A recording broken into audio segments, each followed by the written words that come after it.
ici on va regarder, c'est une petite ruchette, un petit essaim artificiel qu'on a réalisé. Et on va voir, on a introduit une cellule de reine.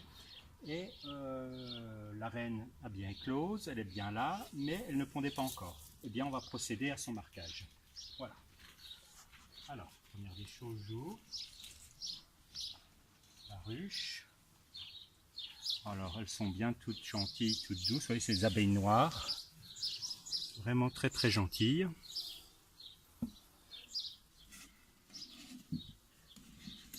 Voilà.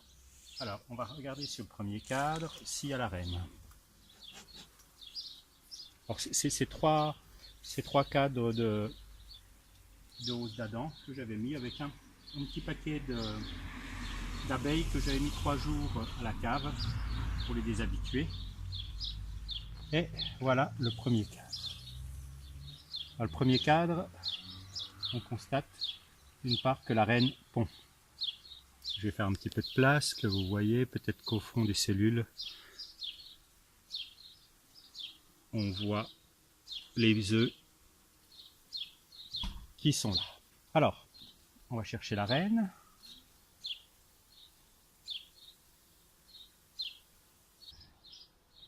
Alors ici, vous voyez un faux bourdon. Mais la reine, je ne la vois pas. C'est sur la paroi, c'est possible.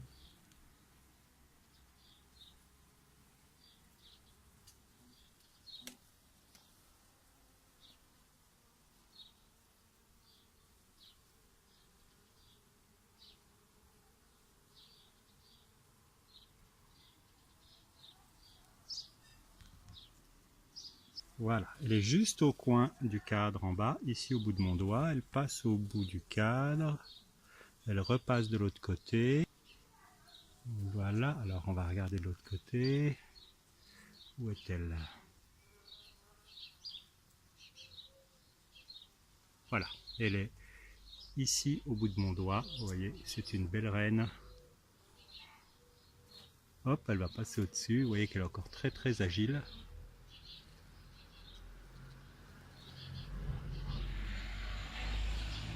On voit bien qu'il circule. Hein. Alors ce qu'on va faire, on va l'attraper.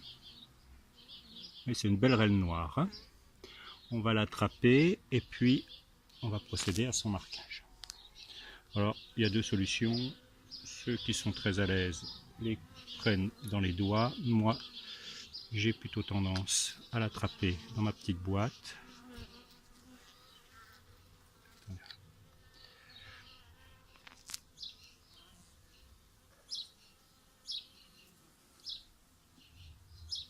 J'ai évidemment la complice qui laisse passer.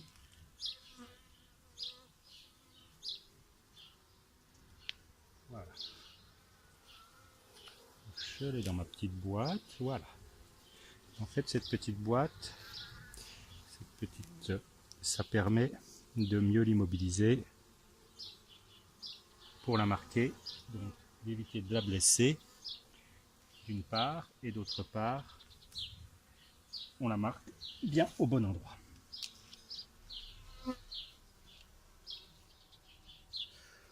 Alors, je vais remettre quand même le cadre debout parce que là, il y a le sirop qui coule et je ne voudrais pas en plus déclencher un petit pillage.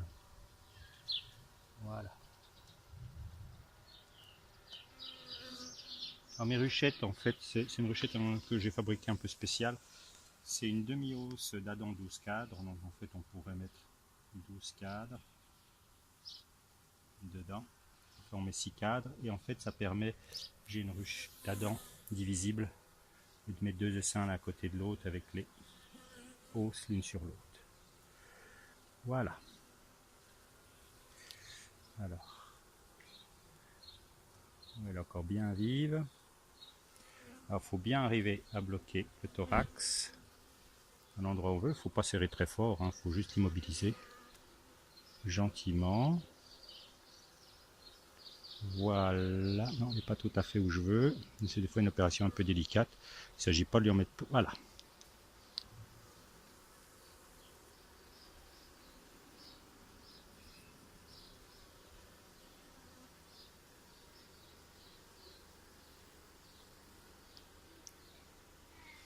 Alors moi j'en mets pas beaucoup, certains font des gros points. Voilà, ça suffit. Voilà, donc la reine elle est marquée, on va la laisser qu'elle se sèche un petit peu. Faut pas lui en mettre sur les ailes, il faut bien lui en mettre que sur le thorax. Ces petits stylos là c'est assez pratique, ça va bien. On fait du travail de précision. Et maintenant on va remballer la ruche, puisque c'est bien beau de la marquer, mais cette fois on va remettre les abeilles. Alors évidemment on ne fait ça que quand on est certain que la reine tombe. Si on n'a pas vu qu'elle pondait, il ne faut surtout pas marquer les reines. Alors, je vais la poser là. Parfois,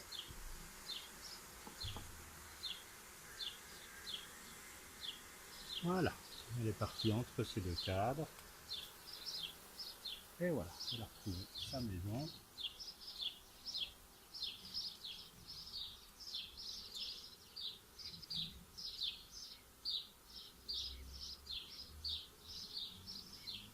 Voilà, moi je ne mets pas de crémaillère, pratique, on peut bouger comme on veut.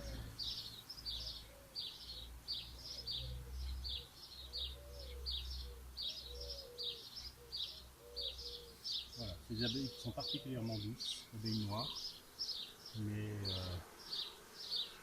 qui sont vraiment très sympas. Et ça me va bien comme ça, des reines qui pondent généralement bien. Et qui produisent des grosses colonies sans essaimer. Alors je vais y rajouter un quatrième cadre, parce que comme elle a commencé déjà à bien pondre, avec un peu de nourrissement, elle va continuer à pondre et après j'empile des deux cadres de hausse une sur l'autre. J'ai une deuxième hausse du même principe et ce qui me permet en fait de mettre mes deux cadres de hausse l'un sur l'autre et de continuer avec des cadres de corps à côté. Le temps en fait que le couvain éclose dans les cadres de hausse. Voilà, et bien vous avez vu comment on procède au marquage d'une reine. Je souhaite d'en faire autant. Ça n'a absolument rien de difficile.